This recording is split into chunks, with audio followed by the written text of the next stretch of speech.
Welcome to the Point. After what was a long budget negotiation, the state spending plan is now in place, and the legislature can turn their attention to other matters, though there is still a considerable amount of money to be appropriated. Over the next few months, with an election year just around the corner, there is already a lot of talk about who will run for which office and what district will any of the current members end up in after redistricting. And one more thing. Remember in 2018 when you were asked to consider several ballot initiatives like no reason absentee voting and the Independent Redistricting Commission? Well, you may be asked to consider another such petition next year if the former chair of the Michigan Republican Party, Saul Anusas, and the former Michigan Democratic Party chair, Mark Brewer, get their cause on the ballot. They have become unlikely allies in an effort to change the way we select a president. It's called the National Popular Vote, and both talked to me about it this week. Saul, I'll begin with you, and it's not an easy explanation, but if you could please give me kind of that encapsulated version of the National Popular Vote. So the National Popular Vote Interstate Compact, which is what we're working on, is an agreement between the states to make sure that every voter in every state is politically relevant every time. So the way the compact works is when enough states that have 270 electoral votes or more enter into the compact, they agree to cast their votes as a block for whoever wins the national popular vote in all 50 states, including the District of Columbia. That in effect would guarantee that every voter in every state, regardless of whether they're in a compact or not, regardless of their size, would matter, and that their votes would count towards the winner of the national popular vote. So, Mark, let me ask you this. If this is adopted, and we'll talk about what it takes to get it adopted and what that means overall, if this is adopted, why does this make everybody's vote more relevant and every state more relevant? Well, I think a couple of reasons. First of all, every other election in this country, Rick, is conducted based on majority rule, right? That the person that gets the most votes is elected. The only office that doesn't apply to is the presidency. We don't elect the president by a majority of the vote. I think that's just fundamentally wrong. But the current system also really does not follow the principle of one person, one vote that we believe in. Votes in other states like Wyoming are worth a lot more when it comes to electing a president right now than the votes in Michigan. So this really levels the playing field and will treat every voter in every state, urban, rural, suburban, equally when it comes to electing the president. Saul and I think that that's a fair system, and that's the way it should be. You had a media availability a couple of weeks ago, and one of you, and I'm not sure which, but Mark, I'm going to ask you the question, talked about the fact that this is the preferred way to do this rather than in response to a question, why not just do away with the Electoral College? Well, I think first of all, it's really important, for Saul and I have stressed this, that this respects the Electoral College and respects the constitutional system set up by the founders. The founders envisioned that the states would decide how to cast their electoral votes. And that is exactly what Saul and I are proposing, an interstate agreement that's adopted state by state, legislatures in some states, through initiative here in Michigan, for example, in which the voters of that state decide how they're going to cast their electoral votes. And again, we think this is a fairer system that once explained to the voters, they will fully embrace. One of the things that you have to do is get to 270 electoral votes, or states that represent 270 electoral votes, in order for this to kick in, for the compact to take over. Saul, tell me how that process works and where you are in that process right now. Sure. So as of today, we've passed 15 states plus the District of Columbia, which gives us 195 of the 270 electoral votes that are necessary, which means we need states with 75 more electoral votes to make this come into law. So the way the process works is, as Mark mentioned, there are interstate compacts. The same 888 words are introduced in legislatures or by initiative in various states. And once enough states that have 270 electoral votes on July of an election year are intact, the system kicks in. And then we do count votes in all 50 states and the District of Columbia, regardless of whether they're in or out of the compact, which I also think is an important factor for people to realize.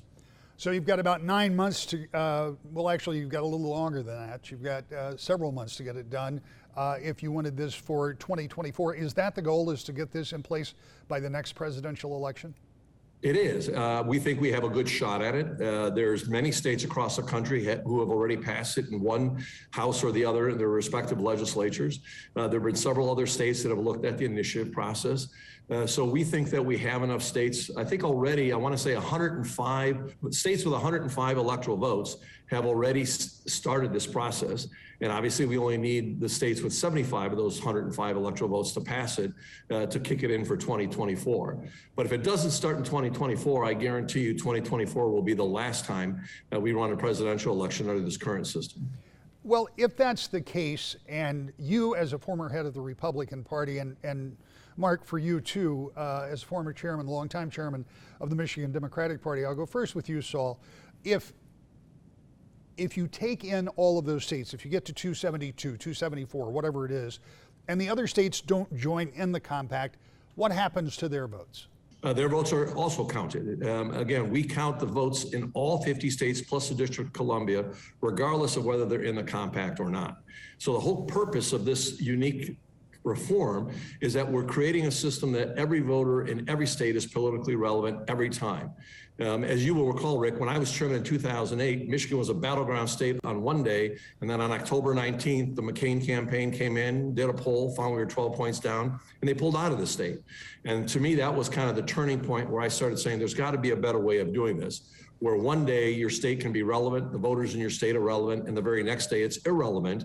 And what happens now is, 4 out of 5 Americans live in states that are decidedly Republican or decidedly Democrat, so they're completely ignored. And that's not, I think, what the founders intended. That's not what we saw over the first 100, 150 years of this great republic. And we've slowly moved to a system where we elect the president of the battleground states versus the president of the United States. And I think Mark and I both agree that the country would be better served, our republic would be better served, democracy would be better served if every voter in every state had their voice heard every presidential election, just not every once in a while. Mark, do you think that this is a good opportunity to make every vote count, or does this give a significant advantage to those states with large concentrations in metropolitan areas that tend to vote for Democrats? No, I don't think it advantages any particular. Look, people point to New York and California, Democratic states, right? But there are also big Republican states like Florida and like Texas. What this does is focus on the voters. And I agree with Saul. This is going to then change the nature of campaigns. Candidates are going to have to campaign across the country. Every vote, rural, suburban, city, is going to count equally. And there's going to be a tremendous incentive, unlike the system we have now, for those candidates to get out every vote. Look, why would a Republican go to California now? They're not going to win the California electoral votes. If this system's in place, they have an incentive to get out the Republican vote in California, which is a great thing for the system and for fairness and for all the voters in the country. So I see nothing but upside here in terms of, advancing our democracy. And in this time of partisan rancor, this is a great bipartisan project that shows that the two political parties can work together. All right, I'm going to set up a scenario for you, starting with you, Mark. You are in 2024, and it is the day after the presidential election, and magically you have been transformed back into the chairman of the Michigan Democratic Party. California, Illinois, and New York have some way voted for Republicans, or whatever states vote for Republicans. Michigan has voted for the Democratic president, yet the national popular vote says that Michigan's electoral votes will go for the candidate that won in the other states. So in other words, Michigan voters voted for the Democrat, but the Republican will get the electoral votes. How do you explain that to an upset party? Well, Rick, what I say to them is not every Michigan voter voted that way. There were millions of Michigan voters that voted for the other party. And so what you say to them is that we're not going to discard the votes of all of those voters. Instead, we're going to embrace a national system where every voter's vote counts toward a national popular vote winner. We're going to have real democracy, real one person, one vote when it comes to electing the president. I'm very comfortable making that kind of explanation. Saul, same condition for you. You've been transported back to being the chairman of the Republican Party. You have been successful in electing your candidate in the state of Michigan, but the other votes mean that Michigan's electoral votes will go to the Democrat. And you got a bunch of Republicans sitting in a state meeting looking at you saying, what the heck? Well, I'm going to say, first of all, the person who won the most votes won. But secondly, just as importantly, is we had influence in the presidential election. So we made sure that the Republican and the Democratic candidate running for president had to come to Michigan and campaign. And we made sure that every voter, whether they were a Republican or a Democrat, that their votes were counted. And to me, the influence, the ability to basically have presidential campaigns, visit our states, find out about the Great Lakes, find out about our auto industry, find out about our, tools industry, everything we do. It's important that presidential candidates visit Michigan and understand who we are. And I think that under the current system, we could be a battleground state one year and a fleeting, totally ignored state another year. And that's not good for the process. It distorts public policy and it distorts politics.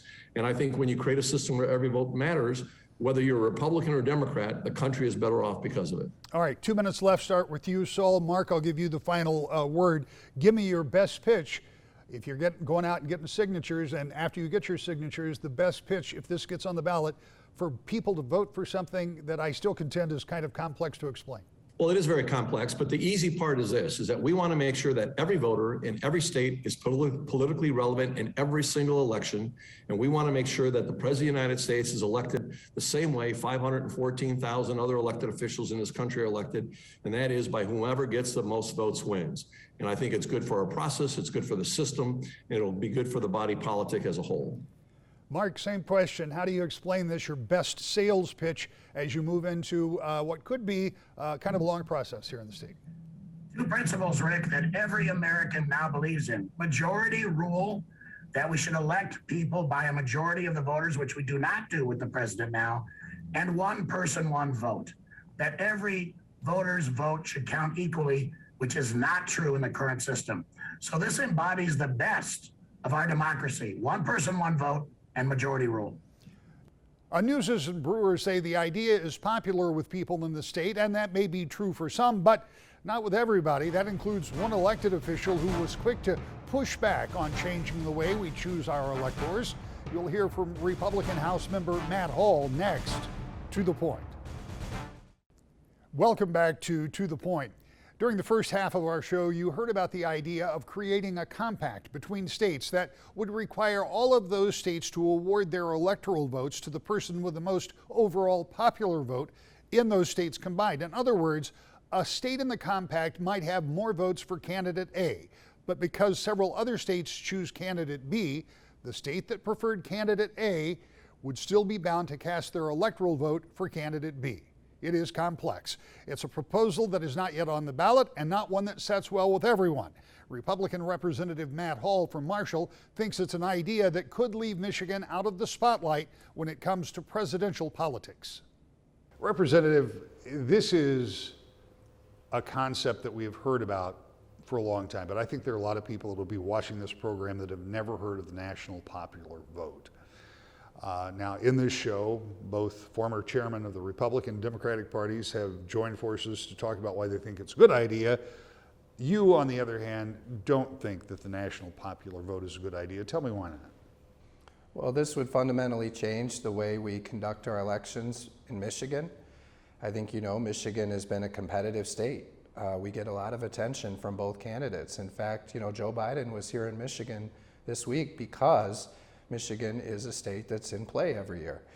So when you take that and you take Michigan's voice away and you say, instead of Michigan voters deciding Michigan's electoral votes for president, we're going to base it on the popular vote. That means cities like Los Angeles and New York City, where their populations equal Michigan's, are going to decide the president and our votes instead of Michigan. And I think that's wrong because we see the current system's working. And we're seeing the candidates here in Michigan, and they have to address our issues and concerns. And that's why I support things continuing the way they are. You've heard the talking points, and one of the issues is that virtually every other election in this country is decided by the popular vote and the idea of one person, one vote. Now, the framers decided there was a different way to select president, but what is wrong with the concept of having every person have a vote and have those votes counted, and then, 50 plus 1 is the winner? Well, the issue there, as you said, the framers came up with this way of doing our presidential elections, which is that every state will have a voice. And they did that by creating this electoral college where every state has votes. And that would encourage presidential candidates to go to each state to collect those votes. Now, I think over the last few months, going into the 2020 election, we heard a lot about people who had concerns about the integrity of the process. They had concerns about how we were conducting our elections here in Michigan, okay? Now, we have several pieces of legislation that are going to fix that and restore confidence, such as requiring a voter ID to vote. But Michigan voters can't control California's election process or New York's election process. If they allow things like ballot harvesting, they don't require voter ID. If they allow mailing out of ballots, without people asking for them, then Michigan voters would have to suffer the consequences of that. And so that's why this process makes sense of your state, your electoral votes, but we shouldn't make our decision based on what New York City and California, Los Angeles, all these big cities that don't share our values, and we can't control their election process to just bind ourselves to whatever the outcome of that national election is. That's why coming to each state, campaigning on our unique issues matters, and every person in Michigan has more of a voice under this current system, and we see that because we see many presidential candidates come here to Michigan. One of the arguments that those who support this idea make is that, yes, for now, Michigan has been a focal point. In fact, it was one of the most active places in the campaign cycle for events during the 2020 cycle. That has not always been the case, and there are only a handful of states in most elections that get the most attention. So the part of the argument is that this would force candidates to be more broadly accepted of going to other states rather than just battleground states. Is that a fair point? Well, again, I mean, it would really fundamentally change the way this is done, and it would draw these candidates to the big cities. So Los Angeles, New York City, cities like that, which obviously are very liberal cities. They're controlled by Democrats, and they don't really reflect the country as a whole. And so for that reason, the framers came up with this system that allowed all states to have a voice. And if you're from Michigan, this current process benefits you because we're seeing as a battleground state, they're coming here and they're campaigning in the middle. They're coming here campaigning in the middle. If they have to campaign to the big cities that have bigger populations, they're going to have to go to the left. They're going to have to go to the extremes in order to get those big city voters. And so it's a totally different way. But the way it works now, you see people from Michigan serving prominent roles in these administrations. You see them getting major appointments. You see the presidential candidates coming here, working for Michigan votes. And that allows us to have a major influence on the nation. And that's why I think this current system benefits Michigan voters. Talk a little bit about the process, because right now they're going to try to get a ballot initiative, get it on as quickly as they can. They would like to have this National Popular Vote Compact in place by the next election cycle. I'm talking with Mr. Anuzis, who said if it doesn't happen this cycle, he is certain that it will happen in the next cycle. So if Michigan's an important part of that because they have to get to 270 electoral votes that are within the compact. So what is, from your perspective as a person who doesn't support this issue, what do you have to do? Are you going to try to mobilize people? Because very often what happens with ballot initiatives, it appears to me after watching them for a lot of times, they put up very popular language without necessarily having, people only read those words on the ballot and there's a whole lot more that goes behind that. So what, if anything, are you and like-minded folks going to do to oppose this if, in fact, it does get on the ballot? Well, and that's part of this interview, right, is educating the public about the dangerous results of this policy, taking away the voice of people of Michigan. You know, the way it's done now, there is, the voters do count, right? I mean, whoever gets the popular vote in Michigan gets the electoral votes. So, you know, like you said earlier, I mean, it's the same thing. It's an election where the winner takes all, just for Michigan's votes. And our votes are not then diluted by states like California, Texas, and New York, where they have much bigger population, especially in their big cities. So I think the voters need to understand this is an effort to take their voice away. This is also an effort to favor Democrat candidates. And what we saw in the last election when Jocelyn Benson, our Secretary of State, changed all kinds of rules using COVID to benefit Democrat candidates, such as mailing out unsolicited absentee ballot applications, attempting to change the law to allow ballot harvesting in our state. We were able to fight back against some of those things, but the things, this broke people's confidence in elections. When they got 9 absentee ballot applications at their house for people who haven't lived there in years, they started to question the integrity of the process. Taking away our votes and our voice and putting it in the hands of big cities far away will continue that process. So rather than what's going on now, which is continuing to try to change the rules to benefit certain candidates, I think instead we need to go back and we need to focus on how do we restore people's confidence in elections. And the national popular vote is not that way. I asked both of the former chairmen of the Republican and Democratic Party that are supporting this question. On the day after the election, when the state of Michigan votes for a particular candidate, but their electoral votes because of this compact are awarded to the other candidate, and I asked them both, you know, Republican, Democrat, switch the sides. I want to ask you in the same way because you haven't been the chairman of a party, but as a member of a party and as a serving member of the House of Representatives, what do you think the reaction would be in the state of Michigan on that first election when Michigan votes for the Democratic presidential nominee and somehow the Republican gets the national popular vote or vice versa? What would Michigan voters' reaction be to that? Well, they'd be furious.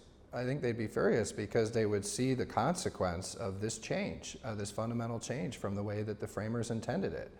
They would see under the way it's always been since the founding of our country that our electoral votes would go to a certain candidate and they would see their vote didn't count because in other states far away, they voted differently, and that would switch our votes and it would take away our voice. And I think they'd be outraged when they, like many of these things, when they learn the true consequences.